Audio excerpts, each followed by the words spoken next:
Hello and welcome back to my kitchen. Today I am going to use the cabbage that I had left from the pickled cabbage video to show you how to make some sauerkraut.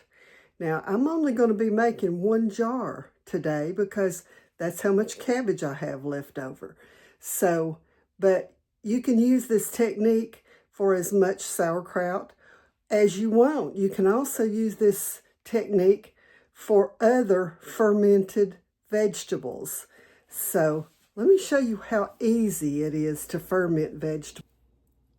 Okay, so you can see here I've got just a partial head of cabbage left, and I'm going to just start by pulling off these outer leaves so that I can make sure that all of the cabbage, I want all the good cabbage. These are a little wilted on the outside.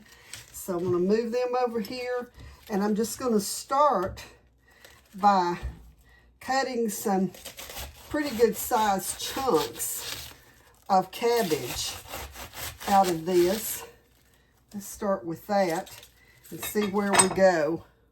So all I'm going to do is, you can see I've kind of cut these in wedges, is just cut some small pieces out of this. And if you want yours shredded, or if you want it in long strips, however you want, however you like yours, whatever texture will work fine. But I'm just cutting these in some small chunks, and then I'll show you how I do it in the jar. Now, I'm going to turn my microwave on because I'm going to boil my water there.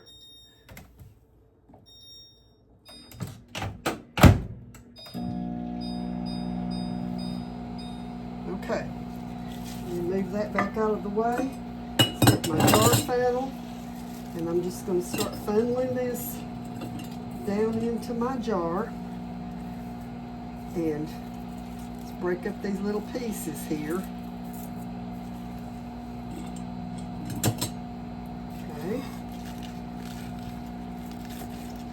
Let's cut a few more.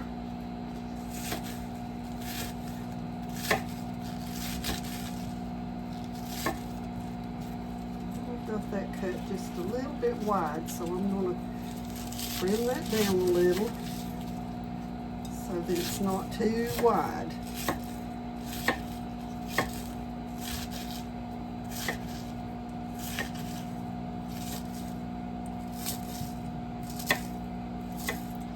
And you might be thinking, why is she just making one jar? Well, because I'm going to ferment this. I'm going to let it sit on, I actually put it in a pan so that as it ferments, it'll boil up. And I will set it on my freezer. It's a dark area in my house when the lights are all out. And let it just work for a couple of weeks or 3. And then after it's fermented, I'm going to put it in the refrigerator because I like to just open it and eat a spoonful of it out of there every day. So it looks like it's full, but I'm going to see if it's full. I'm going to take this. This is a jar, like a jar packer. And that side, see, I can press that on down in there, and I've got room for almost as much as I already put in it.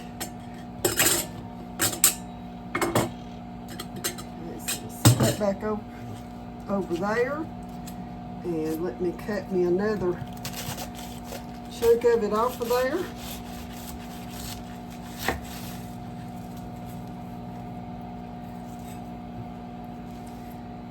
And start cutting me some little pieces again.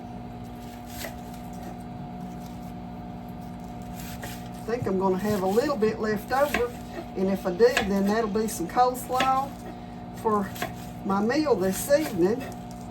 I'm thinking I'm probably going to fix some potato salad out of some of my home canned potatoes, and maybe fix some fried chicken with some of my canned chicken. And I'll probably make some baked beans to go along with it. And so we'll see. Okay, let's see what we can do. Put the rest of that in there. My water just cut off. So, might be enough. I'm going to cut some of this up just a little bit more. I won't like it in small pieces, but I don't want it too big. There's a piece of the core I don't want in it.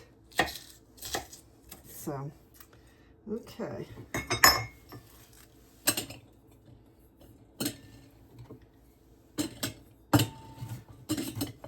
Okay. Now, the only thing I'm going to do next is put a teaspoon of salt in it. And I've got some of this good coarse kosher salt here that I used in my other recipe, in my pickles. And so now let me see if my water is boiling. Not quite. It will be soon though. So I can put just a tiny bit more of this in there.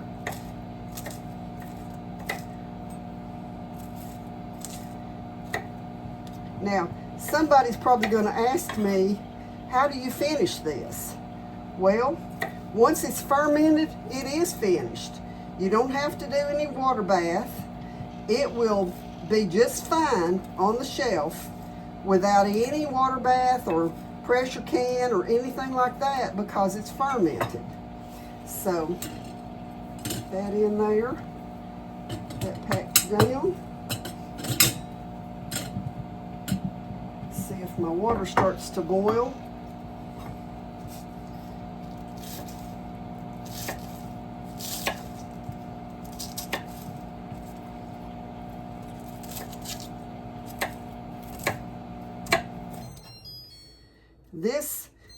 My mom and dad used to make sauerkraut when I was a kid, and you know, you don't have to do anything else to it other than what I'm showing you today, and it'll keep on the shelf for months and months and months. I mean, we used to keep it for a year at a time. So, okay, the water is boiling. I've got me a pot holder that I can grab a hold of it with because I'm sure that this glass is hot. So all I have to do now is just pour this water over this cabbage. Make sure that I've got plenty of it over it. And then the last thing that I'm going to do, take my funnel off. I've got my little glass. Now, the old people, let me say this, the old people would have taken one of these leaves and pressed it down on top of it to keep everything under the water. I'm just going to drop this weight on top of there.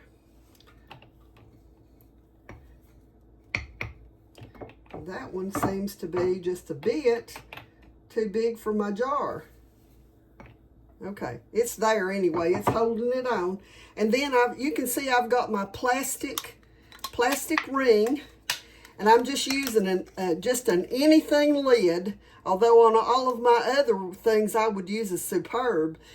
And I could use a used Superb. It doesn't have to seal, so I can use anything on it here. But I've got my plastic ring, and that will keep it, you know, the metal ones can rust.